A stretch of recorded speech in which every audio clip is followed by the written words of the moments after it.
ಕೆಲವು ಕೊಬ್ಬುಗಳು ಸ್ವಲ್ಪ ಜಾಸ್ತಿ ಇದ್ರೆ ದೇಹಕ್ಕೆ ಸ್ವಲ್ಪ ತೊಂದರೆ ಆಗುತ್ತೆ, ಕಡಿಮೆ ಲೆವೆಲ್ಸ್ ಅಲ್ಲಿ ಇದ್ರೂ ತೊಂದರೆ ಆಗುತ್ತೆ. ಡಾಲ್ಡಾ ಎಲ್ಲ ಅಲ್ಲಿಂದ ಬಂದದ್ದು. ಇದು ಮಿಕ್ಸ್ ಮಾಡ್ತಾರೆ, ಆ ಮಿಕ್ಸಿಂಗ್ ಎಲ್ಲ ಅದೊಂದು ರ್ಯಾಕೆಟ್. ಅದು ನಮ್ಮ ಹಿಂದಿನ ಕಾಲದಲ್ಲಿ ಅಥವಾ ನನ್ನ ತಂದೆಯ ತಾತನ ಕಾಲದಲ್ಲಿ ನಾನು ನೋಡಿದ್ದಂಥದ್ದು, ಪ್ರತಿಯೊಂದು ಸಲ ಊಟ ಮಾಡುವಾಗ 1-2 ಸ್ಪೂನ್ ಕೊಬ್ಬರಿ ಎಣ್ಣೆ ಅಥವಾ ಕಡಲೆಕಾಯಿ ಎಣ್ಣೆ ಹಾಕ್ಕೊಳ್ಳೋರು. ಎಣ್ಣೆ ದೇಹದ ಶಾಖವನ್ನು, ಮೆಟಬಾಲಿಸಮ್ನ ಒಂದು ಸ್ವಲ್ಪ ಜಾಸ್ತಿ ಮಾಡಿದಾಗ ಅದು ನಮಗೆ ಎಲ್ಲ ಲೇಯರ್ಸಿಂದನೂ ಪ್ರೊಟೆಕ್ಷನ್. ಜ್ವರ ಬಂದಾಗ ಪ್ರೊಟೆಕ್ಷನ್, ನೆಗಡಿ ಕೆಮ್ಮಿಗೆ ಪ್ರೊಟೆಕ್ಷನ್, ಕ್ಯಾನ್ಸರಿಗೆ ಪ್ರೊಟೆಕ್ಷನ್, ಮಾರಣಾಂತಿಕ ಯಾವುದೇ ರೋಗಗಳಿಗೆ ಪ್ರೊಟೆಕ್ಷನ್ ಯಾವುದು ಅಂತಂದ್ರೆ ಇವೇನೆ. ಉಪ್ಪಿಟ್ಟು, ಆ ಮಾಲಿಕ್ಯೂಲ್ಸ್ ನೋಡಿದ್ದೀರಿ, ಅಂದ್ರೆ ಒಂದೊಂದು ರವೆ ನೋಡಿದ್ದೀವಿ. ಈ ರವೆನ ಬೈಂಡ್ ಮಾಡ್ತಾ ಇರೋದು ಯಾವುದು? ಒಂದು ಜಿಡ್ಡು, ಇನ್ನೊಂದು ನೀರು. ಆದರೆ ಅದು ಮತ್ತೆ ಅದೇ ಎಣ್ಣೆನಲ್ಲಿ ಫ್ರೈ ಆಗ್ತಾ ಆ ಕ್ವಾಲಿಟೀಸು, ಎಣ್ಣೆಯ ಕ್ವಾಲಿಟೀಸ್ ಕಳೆದೋಗುತ್ತೆ, ಪೆಟ್ರೋ ಕ್ವಾಲಿಟೀಸ್ ಬರ್ಲಿಕ್ಕೆ ಶುರು ಆಗುತ್ತೆ.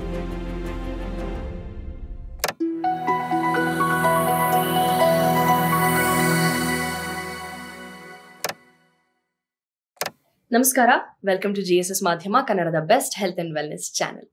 ಹೆಲ್ತ್ ಅಂಡ್ ವೆಲ್ನೆಸ್ ಅಂದಾಗ, ಆರೋಗ್ಯಕ್ಕೆ ಸಂಬಂಧಪಟ್ಟಿದ್ದು ಅಂತಂದಾಗ ನಮಗೆ ಯಾವಾಗ ಅದು ಹಿಡಿಸುತ್ತೆ, ಅರ್ಥ ಆಗುತ್ತೆ ಅಂತಂದ್ರೆ ಅದು ನಮಗೆ ಅರ್ಥ ಆಗುವ ಮಟ್ಟದಲ್ಲಿದ್ದಾಗ. ನಮ್ಮ ಪ್ರಯತ್ನ ಇಷ್ಟೇ, ಏನೇನೋ ವಿಚಾರಗಳಿದೆ, ಎಷ್ಟೋ ಸಬ್ಜೆಕ್ಟ್ಗಳಿದೆ, ಎಲ್ಲ ವಿಚಾರಗಳನ್ನ ಸಿಂಪ್ಲಿಫೈ ಮಾಡಿ ಕಾಮನ್ ಮ್ಯಾನ್ಗೆ ಅರ್ಥ ಆಗೋ ಹಾಗೆ ಮಾಡ್ಬೋದಾ ಅಂತ. ಆ ನಿಟ್ಟಿನಲ್ಲಿ ಇತ್ತೀಚೆಗೆ ನಾವು ಗೂಗಲ್ ಮೀಟ್ ಕೂಡ ಮಾಡಿದೀವಿ, ಒಂದಷ್ಟು ಜನ ಜೊತೆ ಮಾತಾಡಿದೀವಿ, ಮೇಲ್ಗಳಿಗೆ ರೆಸ್ಪಾಂಡ್ ಮಾಡಿದೀವಿ. ಪ್ರತಿ ಶನಿವಾರ ಗೂಗಲ್ ಮೀಟ್ ನಡೆಯುತ್ತೆ.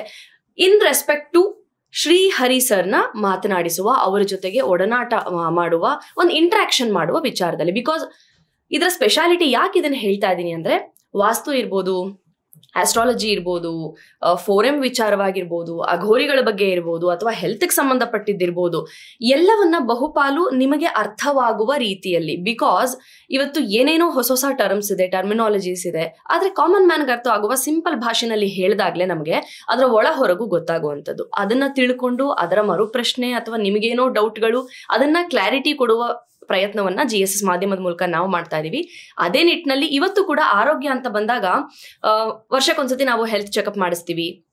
ಬೇಕಾದಷ್ಟು ಪ್ಯಾರಾಮೀಟರ್ಸ್ ಇರುತ್ತೆ, ಥೈರಾಯ್ಡ್ ಇರುತ್ತೆ, ಶುಗರ್ ಇರುತ್ತೆ, BP ಇರುತ್ತೆ, ಇನ್ನೊಂದಿರುತ್ತೆ, ಮತ್ತೊಂದಿರುತ್ತೆ. ಅದರಲ್ಲಿ ಆರೋಗ್ಯಕ್ಕೆ ಬಂದಾಗ ಫುಡ್ ಬಗ್ಗೆ ಎಲ್ಲರೂ ಕಾನ್ಸಂಟ್ರೇಟ್ ಮಾಡ್ತಾ ಇದೀವಿ. ಬಟ್ ಆದ್ರೂ ಯಾರಿಗೂ ಕೈಗೆ ಸಿಗದೆ ಇರುವಂತಹ ಒಂದು ವಿಚಾರ ಅಂದ್ರೆ cholesterol.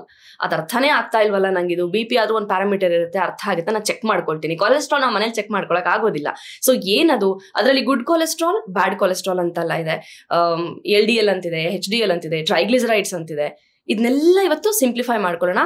Of course with none other than Yogatma Srihari ಅವರು. ಸರ್ ನಮಸ್ಕಾರ. ನಾನೇ ಇಷ್ಟುದ್ದ ಹೇಳ್ಬಿಟ್ಟೆ ಇವಾಗ. ಇಲ್ಲ, ಬರೀ ನಂದಿರೋದು ಫಸ್ಟ್ ಪಾರ್ಟ್ ಮಾತ್ರ, ಈಗಿರೋದೇ ನಿಮ್ ವಿಚಾರ. ಜನರು ಯಾವಾಗ ನಮ್ಮ ಮಾಧ್ಯಮದಲ್ಲಿ, ಇನ್ ಪರ್ಟಿಕ್ಯುಲರ್ ನಮ್ಮ ಆಡಿಯನ್ಸ್ ಯಾವಾಗ್ಲೂ ಶ್ರೀಹರಿ ಸರ್ನ ಮಾತಾಡ್ಬೇಕು, ಒಂದ್ಸತಿ ಭೇಟಿ ಮಾಡ್ಬೇಕು, ಅವ್ರ ಹತ್ರ ನನ್ನ ಒಂದಷ್ಟು ಡೌಟ್ಸ್ಗಳಿದೆ ಕೇಳಬೇಕು ಅಂತ ಇದ್ದಾರೆ. ಅದ್ರ ಜೊತೆ ಒಂದು ಫೀಡ್ಬ್ಯಾಕ್ ಕೂಡ ಕೊಡ್ತಾರೆ.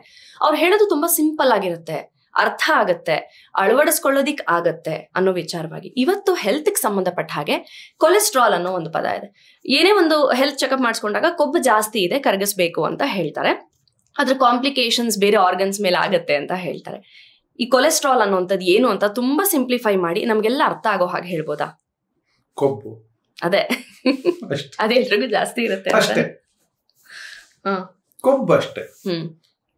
ಅದು ಬೇಕು. ಕೆಲವು ಕೊಬ್ಬುಗಳು ಅಥವಾ ಕೆಲವು ಲೆವೆಲ್ಸ್ ಸ್ವಲ್ಪ ಜಾಸ್ತಿ ಇದ್ರೆ ದೇಹಕ್ಕೆ ಸ್ವಲ್ಪ ತೊಂದರೆ ಆಗುತ್ತೆ, ಕಡಿಮೆ ಲೆವೆಲ್ಸ್ ಅಲ್ಲಿ ಇದ್ರೂ ತೊಂದರೆ ಆಗುತ್ತೆ. ಹೌದು, ಇದನ್ನ ಅಪ್ರಾಪ್ರಿಯೇಟ್ ಲೆವೆಲ್ಸ್ ಅಂತ, ಸೂಕ್ತವಾದ ಲೆವೆಲ್ಸ್ ಅಲ್ಲಿ ಇರಬೇಕು ಅಂತ. ಎರಡು ಭಾಗಕ್ಕೆ ಬರೋಣ. ಕೊಬ್ಬು ಎಲ್ಲೆಲ್ಲಿ ಸಿಗುತ್ತೆ ನಮ್ಗೆ? ಪ್ಲಾಂಟ್ ಬೇಸ್ಡ್ ಒಂದು, ಅನಿಮಲ್ ಬೇಸ್ಡ್ ಇನ್ನೊಂದು. ಹೌದು, ಎರಡು ಭಾಗ ಮಾಡ್ಬೋದಾ? ರೈಟ್. ಪ್ಲಾಂಟ್ ಬೇಸ್ಡ್ ಅಂದ್ರೆ ಈ ಕೊಬ್ಬರಿ ಎಣ್ಣೆ, ಕೊಬ್ಬರಿಯಲ್ಲಿ, ಕಡಲೆಕಾಯಲ್ಲಿ ಇವೆಲ್ಲ ಪ್ಲಾಂಟ್ ಬೇಸ್ಡ್, ಅಂದ್ರೆ ಗಿಡಗಳಿಂದ ತೆಗೆದಂಥದ್ದು. ಬಾದಾಮಿ ಇರ್ಬೋದು, ಯಾವುದೇ ಇರ್ಬೋದು. ಹೌದು. ಇನ್ನೊಂದು ಅನಿಮಲ್ಸ್ ಇಂದ ಕೊಬ್ಬು ಬರುತ್ತೆ. ಅದ್ಯಾವುದು? ಹಸುವಿನ ಹಾಲು, ಹಾಲಿನಿಂದ ಬಂದಂತಹ ಕೆನೆ, ಮೊಸರು, ಬೆಣ್ಣೆ, ತುಪ್ಪ, ಹೀಗೆ ಮಾಡ್ಬೋದು. ಮತ್ತೆ ಪ್ರತಿಯೊಂದು ಅನಿಮಲ್ ಅಲ್ಲೂ ಕೂಡ, ಪ್ರತಿಯೊಂದು ಪ್ರಾಣಿಯಲ್ಲೂ ಕೂಡ ಅಷ್ಟು ಅವಶ್ಯಕತೆ ಇರುವಷ್ಟು ಕೊಬ್ಬು ಅದಕ್ಕಿರುತ್ತೆ. ಆ ಕೊಬ್ಬನ್ನ ನಾವು ತಿಂತೀವಿ.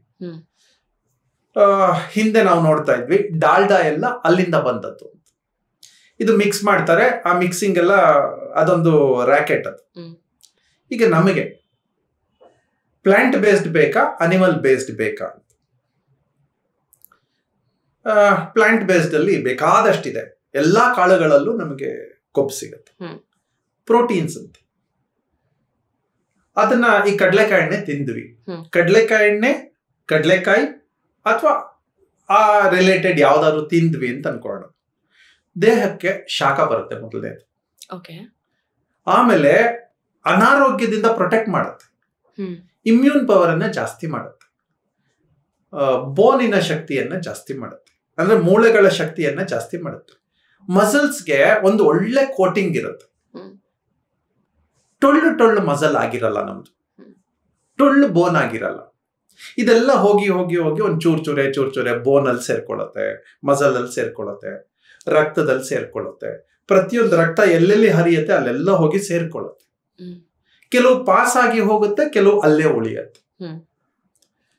ಈಗ ಇವೆಲ್ಲ ನಿಮಗೆ ತೊಂದರೆ ಕೊಡುತ್ತಾ ಅಂದ್ರೆ, ನಮ್ಮ ಹಿಂದಿನ ಕಾಲದಲ್ಲಿ ಅಥವಾ ನನ್ನ ತಂದೆಯ ತಾತನ ಕಾಲದಲ್ಲಿ ನಾನು ನೋಡಿದ್ದಂಥದ್ದು, ಪ್ರತಿಯೊಂದ್ಸಲ ಊಟ ಮಾಡುವಾಗ 1-2 ಸ್ಪೂನ್ ಇದು ಕೊಬ್ಬರಿ ಎಣ್ಣೆ ಅಥವಾ ಕಡಲೆಕಾಯಿ ಎಣ್ಣೆ ಹಾಕೊಳ್ಳೋರು.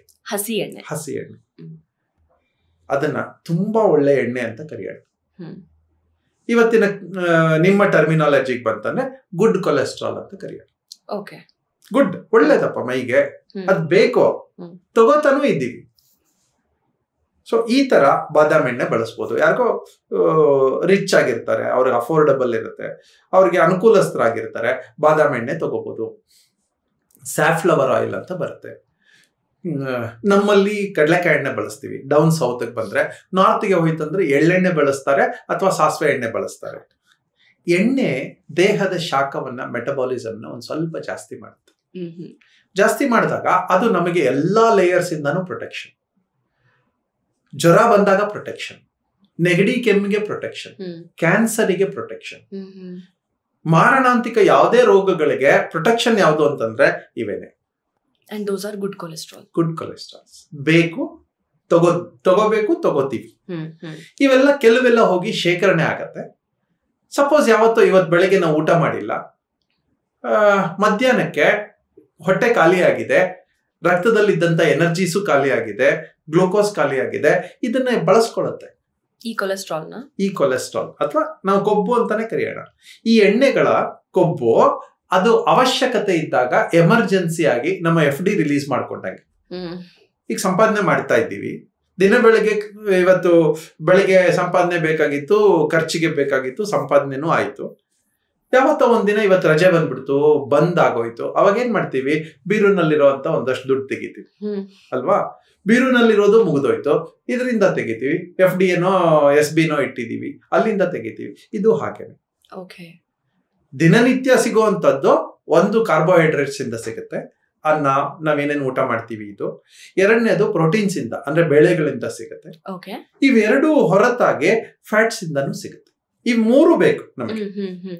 Idli is very good example, dosa is very good example. ನಮ್ದೆಲ್ಲವೂ ಕೂಡ ಹಾಗೇನೆ ಇರೋದು, ಕಾರ್ಬೋಹೈಡ್ರೇಟ್ಸ್, ಪ್ರೋಟೀನ್ಸ್ ಅಂಡ್ ಫ್ಯಾಟ್ಸ್ ಅಂತ. ಪ್ರಮಾಣ ಕಾರ್ಬೋಹೈಡ್ರೇಟ್ಸ್ ನಾವು ಇಷ್ಟು ತಿಂತೀವಿ, ಪ್ರೋಟೀನ್ಸ್ ಬಂದ್ರೆ ಇಷ್ಟಕ್ಕೆ ಬರ್ತೀವಿ, ಫ್ಯಾಟ್ಸ್ ಬಂದ್ರೆ ಇಷ್ಟಕ್ಕೆ ಬರ್ತೀವಿ. ಇಷ್ಟೇ ಇರೋದು, ಮೂರು ಬೇಕು. ಈ ಜಿಟಿ ಹಾಕ್ಬೇಕು, ಆಹಾರ ತಿಂತಿದೀವಲ್ಲ, ಈ ತಿಂದಿರೋದು ಮೂವ್ಮೆಂಟ್ ಆಗ್ಬೇಕಲ್ಲ, ಗ್ರೀಸಿಂಗ್ ಅಂತ ಕರಿತೀವಿ. ಈಗ ನಮ್ ಬಾಗ್ಲಿದೆ, ಬಾಗ್ಲು ನಾವು ಗ್ರೀಸ್ ಹಾಕಿಲ್ಲಪ್ಪ, ಜಿಡ್ ಹಾಕಿಲ್ಲಪ್ಪ, ಅದೇನ್ ಮಾಡುತ್ತೆ, ಕರ ಕರ ಕರ ಅನ್ನುತ್ತೆ. ನಮ್ಮ ಒಳಗಡೆ ತಿನ್ನೋ ಅಂತದ್ದು, ಪಾಸ್ ಆಗುವಂತದ್ದು ಎಲ್ಲಾ ಆಹಾರಗಳಿಗೆ ಈಸಿ ಫ್ಲೋ. ನಮ್ ಹಿಂದೆ ಹೊಟ್ಟೆ ಕಟ್ಕೊಂಡಿದೆ, 3 ದಿನ ಆದ್ರೂ ಮೋಷನ್ ಆಗಿಲ್ಲ ಅಂದ್ರೆ ಹರಳೆಣ್ಣೆ ಕೊಡೋರು, ಒಂದೇ ಒಂದ್ ಸ್ಪೂನ್ ಕೊಟ್ರೆ ಸಾಕು, ಕ್ಲಿಯರ್ ಆಗ್ಬಿಡೋದು. ಅಂದ್ರೆ ಬವೆಲ್ ಕ್ಲಿಯರೆನ್ಸ್ಗೆ ಕೂಡ ನಮ್ಗೆ ಫ್ಯಾಟ್ ಬೇಕು. ಅಬ್ಡಮನ್ ಅಲ್ಲಿ ಇವಾಗ ನಮ್ಗೆ ಇಲ್ಲಿ ತಿಂದ ತಕ್ಷಣ ಆಹಾರ ಎಲ್ಲ ಹೋಗಿ ಒಂದು ಪೋಚಿಗೆ ಬೀಳುತ್ತೆ.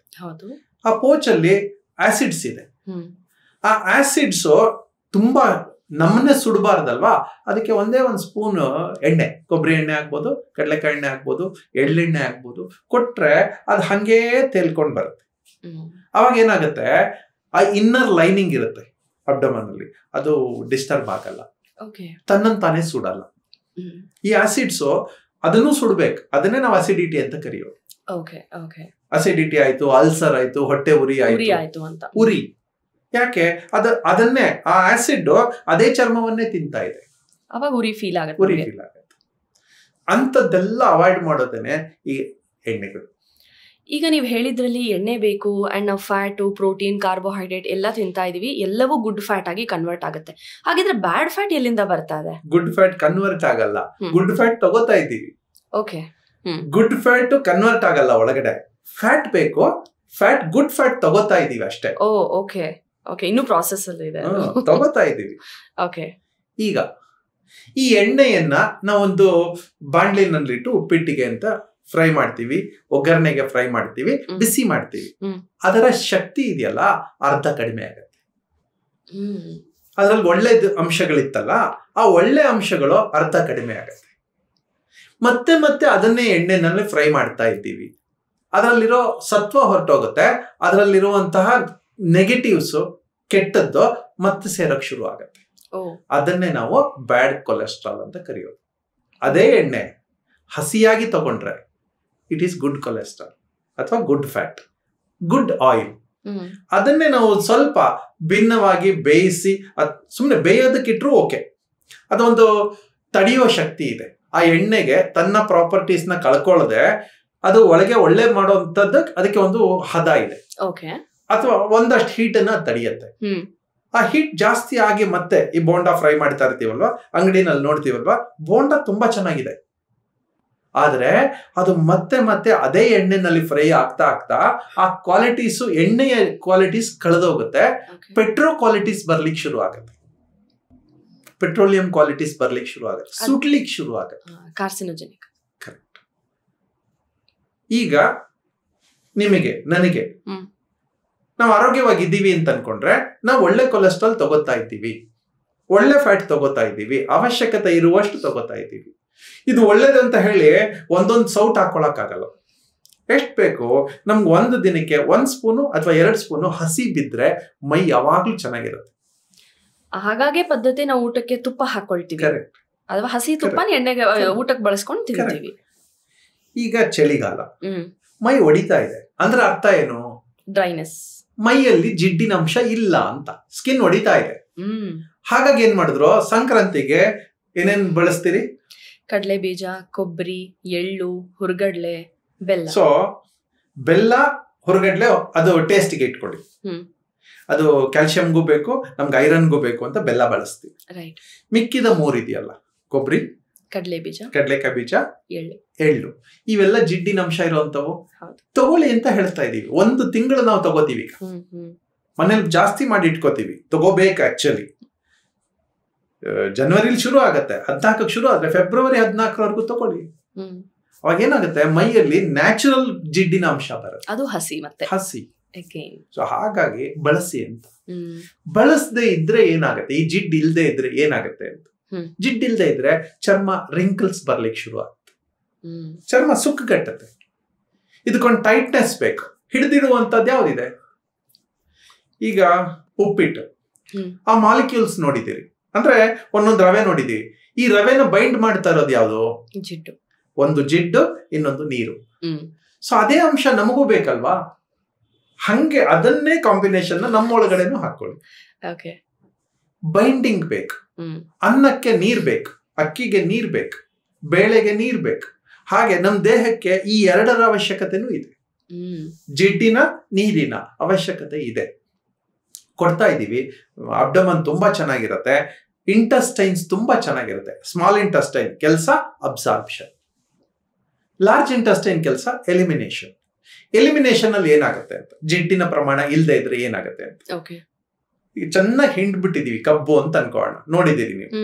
ಚೆನ್ನಾಗಿ ಹಿಂಡ್ಬಿಟ್ರೆ ಒಣಗೋಗುತ್ತೆ. ಒಣಗೋದ್ಮೇಲೆ ಮೂವ್ಮೆಂಟ್ ಆಗಲ್ಲ, ಹೌದಾ? ಅದು ಅಲ್ಲೇ ನಿಂತ್ಕೊಳ್ಳುತ್ತೆ. ಯಾವ್ದಾದ್ರು ಒಂದು ಫೋರ್ಸ್ ಕೊಡ್ಬೇಕು, ನೀರು ಅಥವಾ ಜಿಡ್ ಕೊಟ್ರೆ ಪಾಸ್ ಆಗ್ತಾ ಹೋಗುತ್ತೆ. ಪಾಸ್ ಆಗ್ಬೇಕು. ನಿಂತ್ಕೊಂಡ್ಬಿಟ್ರೆ ಕ್ಯಾನ್ಸರಸ್ ಆಗತ್ತೆ, ಅಂದ್ರೆ ಕೊಳೆಯುತ್ತೆ. ಆ ಕೊಳೆಯೋದು ಟೈಫಾಯ್ಡ್ ಆಗ್ಬೋದು, ಕೊಳದ ಮೇಲೆ ರೋಗಗಳು ಬರ್ಬೋದು, ವಾಸನೆ ಬರ್ಬೋದು, ದೇಹ ಇಂಟರ್ನಲ್ಲಿ ಕೆಡಲಿಕ್ಕೆ ಶುರು ಆಗುತ್ತೆ. ಪಾಸ್ ಆಗ್ಬೇಕಾದ್ರೆ ಏನ್ ಬೇಕು ನಮ್ಗೆ? ನೀರು, ಜಿಡ್ಡು, ಲ್ಯೂಬ್ರಿಕೇಶನ್ ಅಷ್ಟೇ. ನಾನು ಕನ್ಸ್ಟ್ರಕ್ಷನ್ ಅಲ್ಲಿ ಇರೋನು. ಈಗ ಮೇಲ್ಗಡೆಗೆ ನಾನು 3ನೇ ಫ್ಲೋರ್ಗೋ 4ನೇ ಫ್ಲೋರ್ಗೋ ನಾನು ಕಾಂಕ್ರೀಟ್ ಹಾಕ್ಬೇಕು. ಕೆಳಗಡೆಯಿಂದ ಕಲ್ಲು, ಜಲ್ಲಿ, ಮಣ್ಣು ಎಲ್ಲ ಹಾಕ್ಬಿಡ್ತೀವಿ.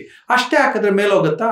ನೀರ್ ಕೊಡ್ಬೇಕು, ಪ್ರೆಷರ್ ಕೊಡ್ಬೇಕು, ಲೂಬ್ರಿಕೇಶನ್ ಆಗ್ಬೇಕು. ಅದ ಇಲ್ಲಿಂದ ಅಲ್ಲಿ ಮೇಲೆ ತನಕ 3 ಫ್ಲೋರ್ ಹಾಕಬೇಕು. ಒಂದು ಪವರ್, 2ನೇದು ವಾಟರ್. ಸೊ ಹಾಗೆ ಇಲ್ಲಿ ಕೂಡ ನಮಗೆ ಮೂವ್ಮೆಂಟ್ ಆಗೋಕೆ ನೀರಿನ ಅಂಶ ಮತ್ತೆ ಜಿಡ್ಡಿನ ಅಂಶ. ನೀರಿನ ಅಂಶ ಏನಾಗುತ್ತೆ? ಬೇಗ ಡ್ರೈ ಆಗ್ಬಿಡತ್ತೆ. ಅಂದ್ರೆ ಲಾರ್ಜ್ ಇಂಟೆಸ್ಟೈನ್ ಬರೋಷ್ಟೊತ್ತಿಗೆ ಎಲ್ಲ ನೀರಿನ ಅಂಶನೂ ಖಾಲಿ ಆಗ್ಬಿಡತ್ತೆ. ಅವಾಗ ಉಳ್ಕೊಳ್ಳೋದು ಯಾವ್ದು? ಜಿಡ್ಡು ಅಂತೆ. ಹಾಗಾಗಿ ಜಿಡ್ಡನ್ನ ಯಾರ್ಯಾರು ಇದು ಕೆಟ್ಟದ್ದು ಅಂತ ಹೇಳಿದ್ದಾರೆ ದಯವಿಟ್ಟು ತಲೆಯಿಂದ ತೆಗೆದು ಹಾಕಿ. ಜಿಡ್ಡು ಬೇಕೇ ಬೇಕು. ಜಿಡ್ಡಿಲ್ದೇ ಬದುಕಿಲ್ಲ.